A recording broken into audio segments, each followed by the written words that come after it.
வெற்றி கழகத்தின் சார்பாக வருகிற சட்டமன்ற தேர்தலுக்காக 234 தொகுதிகளுக்கும் விருப்ப மனு பெறப்படுகிறது. நீங்களே பார்ப்பீங்க, மக்கள், தொண்டர்கள், நிர்வாகிகள் எந்த அளவுக்கு ஆர்வமாக இந்த விருப்ப மனுக்களை பெற்றுக்கொள்ள காத்திருக்கிறார்கள் என்று. கிட்டத்தட்ட 1 கிலோமீட்டருக்கு மேலாக டிராபிக் ஜாம் இருக்கு. இதுதான் நாங்க சொல்ற மக்கள் செல்வாக்கு, மக்கள் ஆதரவு, மக்கள் மாற்றத்தை எதிர்பார்த்து காத்துக் கொண்டிருக்கிறார்கள் என்பதற்கு இதுவே ஒரு சாட்சி. எவ்வளவு விருப்ப மனு விநியோகத்துக்கான ஒரு எய்ம் இருக்கா சார்?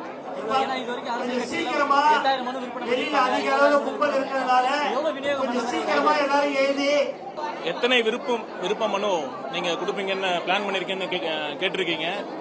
ஒண்ணு மட்டும் என்னால நிச்சயமா சொல்ல முடியும், தமிழக அரசியல் வரலாற்றில் இதுவரை இல்லாத அளவிற்கு அதிக அளவில் விருப்ப மனு அளிக்கப்படும். விருப்ப மனு அந்த அளவுக்கு மக்கள் கேட்டுட்டு இருக்காங்க.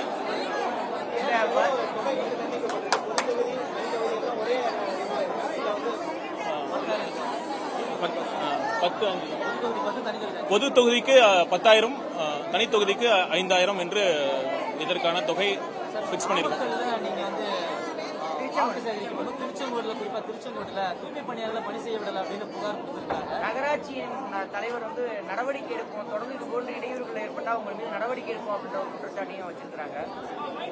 என்ன நடந்ததுன்னா, அந்த குறிப்பிட்ட வார்டுக்கு நான் போயிருந்தப்ப மக்கள் அனைவரும் சேர்ந்து அது இவ்வளவு பிரச்சனை இருக்கு, அங்க சாக்கடை 6 மாசங்களுக்கு மேலாக அது அடைப்பட்டு தேங்கி இருந்து வெறும் ஒரு சுகாதார சீர்கேடுக்கு வழிவகுத்துட்டு இருக்குன்னு மக்கள் கொந்தளிச்சு பேசிட்டு இருந்தாங்க. ஆக்சுவலா நான் அதுக்காகவே போல நான் சொல்றேன் அந்த நேரத்துல மக்கள்லாம் சேர்ந்து, இல்ல சார் நீங்க வாங்க ஒரு போராட்டம் பண்றோம், இப்ப சாலை மறியல் பண்றோம், அந்த அளவுக்கு மக்கள் இருந்தாங்க.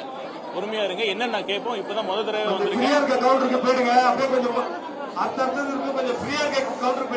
நகராட்சி அதிகாரிகள்கிட்ட போன் பண்ணி கேட்கலாம் என்ன நடக்குது. அந்த கவுண்டர் நேரம் இல்லைங்க, உங்களோட புக் இருக்கிற நேரம்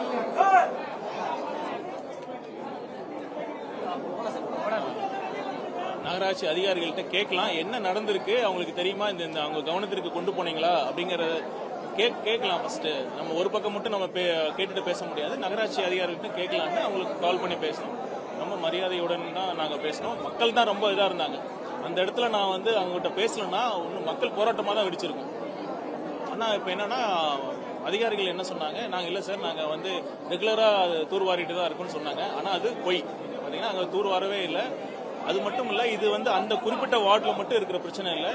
திருச்செங்கோடு தொகுதி மட்டும் இல்லாமல் ஒட்டுமொத்த தமிழ்நாட்டு எல்லா கிராமங்களையும் சாக்கடை வசதிங்கிற பேர்ல அந்த டிச் அமைச்சிருக்காங்க. பட் ஆனா அந்த ப்ராப்பரான அந்த கிரேடியன்ட், அதாவது அந்த ஸ்லோப் தன்மை இல்லாதனால எல்லா இடத்துலயுமே இந்த பிரச்சனை இருந்துட்டு தான் இருக்கு. எல்லா இடத்துலயும் கழிவுநீர் தேங்கிட்டு அங்க பெரும் அந்த கொசுக்களும் ஈக்களும் மற்றும் அனைத்து வித நோய்களுக்கும் பரவக்கூடிய தன்மை தான் இருந்துட்டு இருக்கு. நான் போற எல்லா இடத்துலயும் இந்த பிரச்சனை இருக்கு. இந்த தொகுதி மட்டும் இல்ல, தமிழ்நாட்டில் இருக்கிற பெரும்பாலான கிராமங்களில் சாக்கடை வசதி கண்டிப்பாக சரிவர இல்லை. நீங்க அதாவது சென்னை மாதிரி இருக்கிற பெரிய மாநகராட்சியிலே இந்த மாதிரி இருக்குன்னா, கிராமப்புறங்கள்ல சுத்தமா அதுக்கான எந்தவித நடவடிக்கையும் எடுக்கவே இல்லை. இது பண்ணணும்னா என்ன பண்ணணும்னா, நான் குறிப்பிட்ட அந்த சாக்கடை போடப்பட்டு கிட்டத்தட்ட 15 வருஷம் ஆயிருக்கு. அப்பவே ஒரு லாங் டேர்மா ஒரு பிளானிங் இல்லாம அந்த நேரத்தில் என்ன தேவையோ அப்ப மக்கள் கேட்கறாங்களா, சரி சாக்கடை வசதி போறோன்னு போட்டுட்டாங்க. பட் எந்த சாக்கடையும் இறுதியாக போய் அதை சுத்திகரிக்கப்பட்டு இல்லைன்னா டிஸ்சார்ஜ் ப்ராப்பரா ட்ரீட் பண்ணி அதை ஒரு நதியிலேயோ இதுல கலக்கிற மாதிரி எந்த வித ஒரு லாங் டேர்ம் பிளானிங்கே இல்லாத வகையில் தான் தமிழ்நாடு முழுசா இது மாதிரி தான் இருக்கு.